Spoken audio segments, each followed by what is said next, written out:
Punctuation makes our lives a lot easier. It simplifies sentences.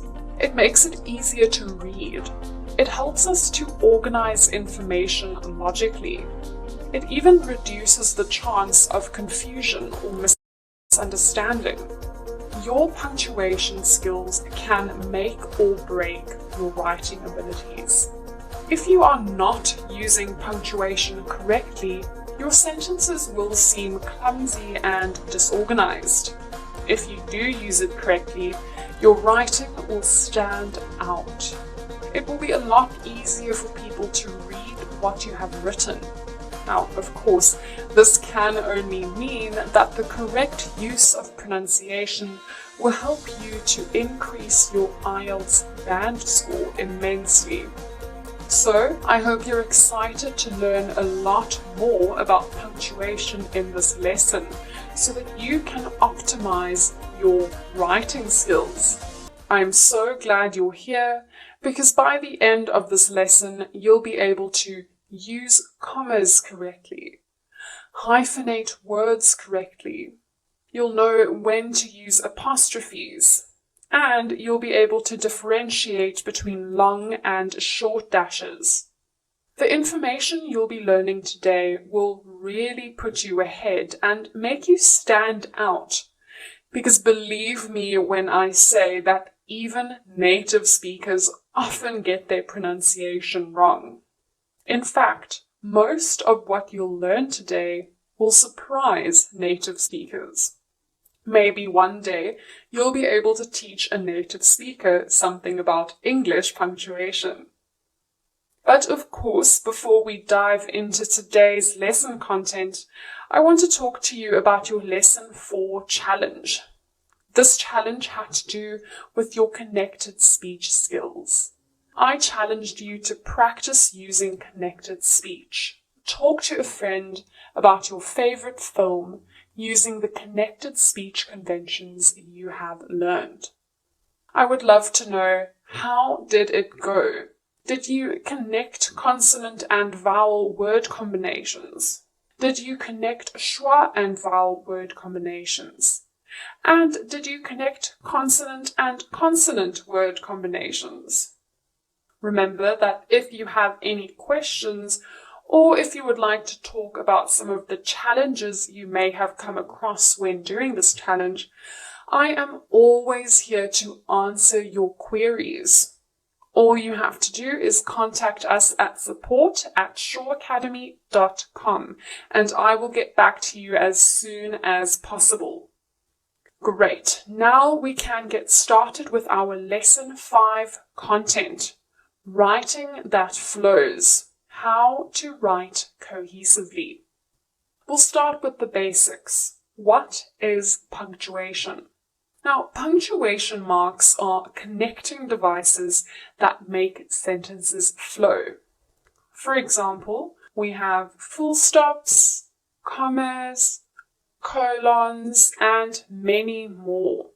Since there are so many punctuation marks, the punctuation we'll be discussing today are the most important punctuation marks that are often cause for error. I've already said it earlier in this lesson, but now I want to ask you, why is punctuation important? Now, there are many reasons, but the main reason is that it allows the reader to follow the text more easily.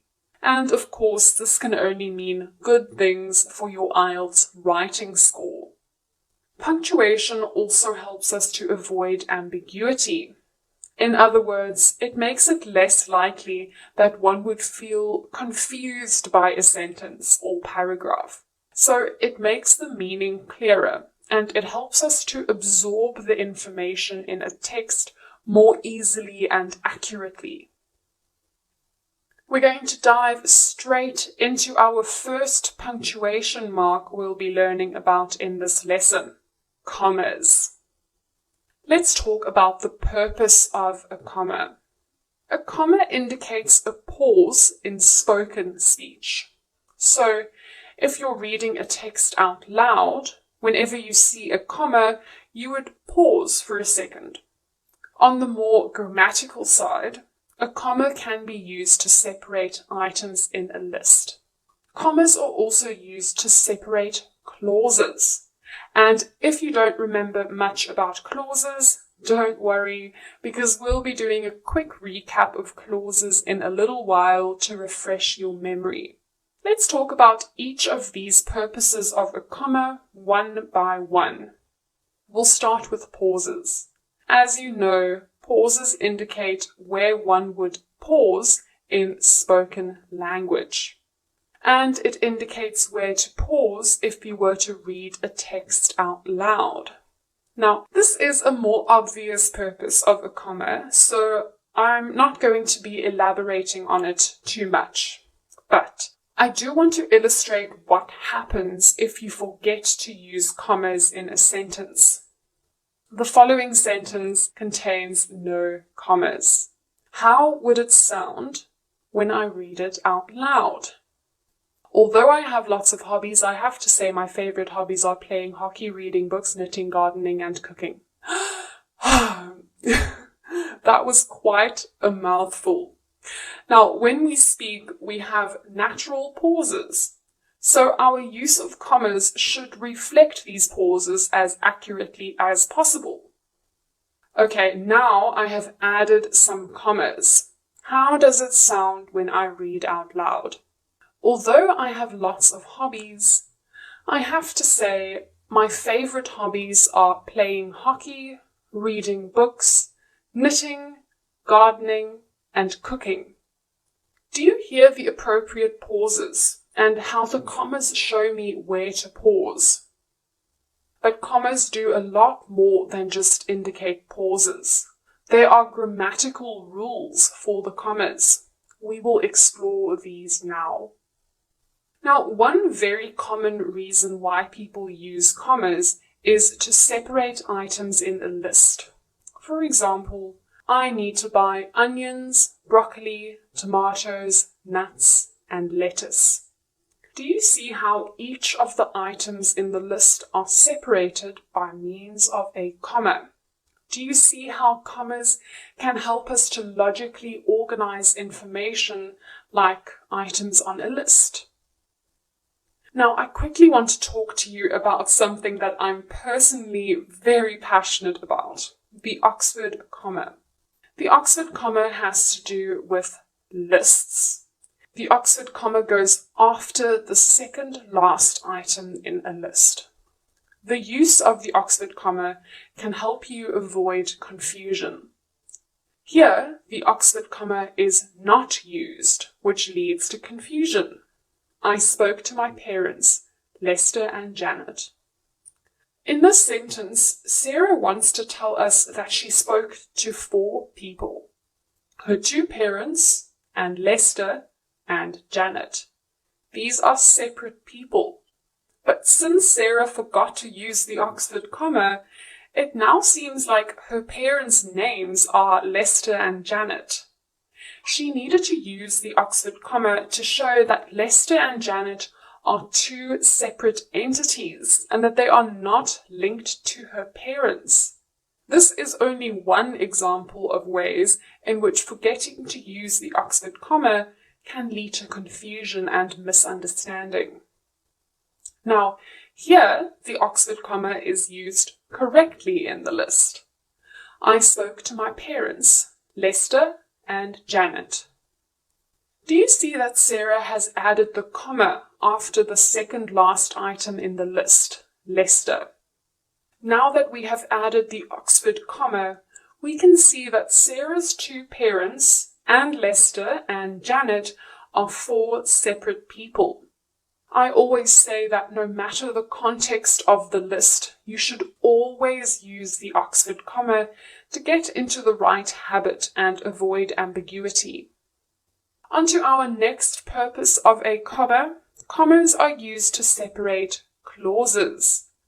Multiple clauses are often separated by commas. Now, before we get into this, we do need to recap independent clauses and subordinate clauses. Do you remember that in Module 2, Lesson 3, I described a clause as a piece of language? If a sentence is a cake, a clause is a slice of that cake. So let's recap the independent clause. If clauses are pieces of cake, then an independent clause is a cupcake, because it can stand completely on its own. An independent clause functions as a whole sentence, which means that it doesn't need anything else added to it to make it whole or complete. Some examples of independent clauses are as follows. She smokes cigarettes. Many cats like being stroked. To qualify as an independent clause, the clause must contain at least one subject and at least one verb.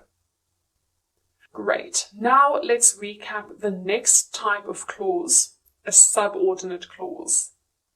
If an independent clause is a nice cupcake that can stand alone as a sentence, then a subordinate clause is one small slice of a bigger cake. A subordinate clause cannot stand alone as a sentence. It always starts with a subordinating conjunction, and it needs to be attached to an independent clause. Otherwise, it doesn't make sense. For example, even though some cats don't like it, while she talks to her friends. Now, even though they contain subjects and verbs, the fact that they start with subordinating conjunctions means that these clauses don't function as a sentence. They simply don't make sense on their own. They need to be attached to an independent clause in order to make sense. Now, take a moment to glance over these subordinating conjunctions. You'll likely recognize them from Module 2, Lesson 3. As you now know, subordinate clauses start with subordinating conjunctions. Now, there are many subordinating conjunctions, far too many to list in this lesson. Now, you might be wondering what on earth this has to do with commas. Don't worry, we're getting there. Do you remember the types of sentences? First, we have simple sentences, which are not relevant to this lesson. We also have compound and complex sentences. And I'd like to discuss these with you in further detail so that you can understand when it's appropriate to use commas in these types of sentences. Do you remember what types of clauses are in compound sentences?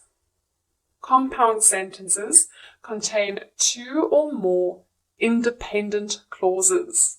These clauses are joined by a coordinating conjunction, which you might remember we can identify with the acronym FANBOYS, which stands for and, nor, but, or, yet, and so. Let's look at an example. Matthew says, "We had dinner plans, but the restaurant was closed when we arrived." This is a compound sentence as it contains two independent clauses joined by the coordinating conjunction but. The comma separates the two independent clauses. The position of the comma is after the first clause, before the coordinating conjunction. Now we can look at complex sentences.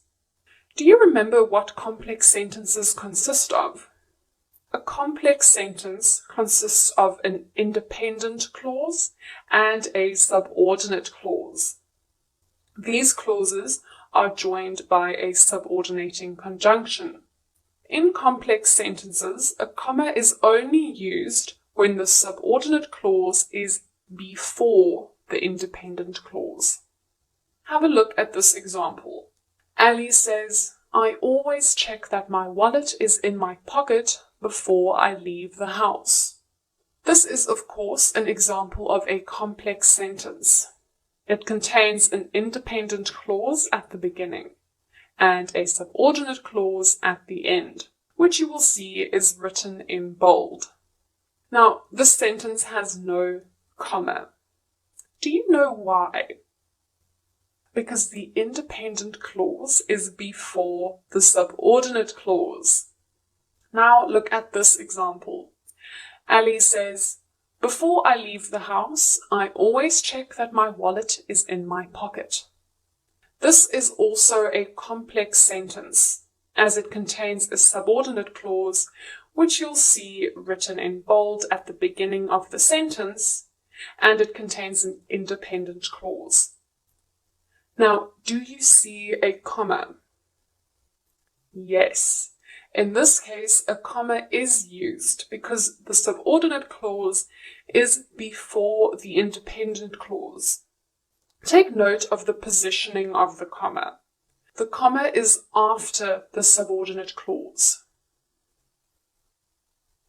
Now we can move on to the next punctuation mark, hyphens.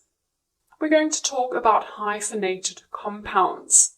This refers to when words are used together. These two words are joined by a hyphen. For example, set up.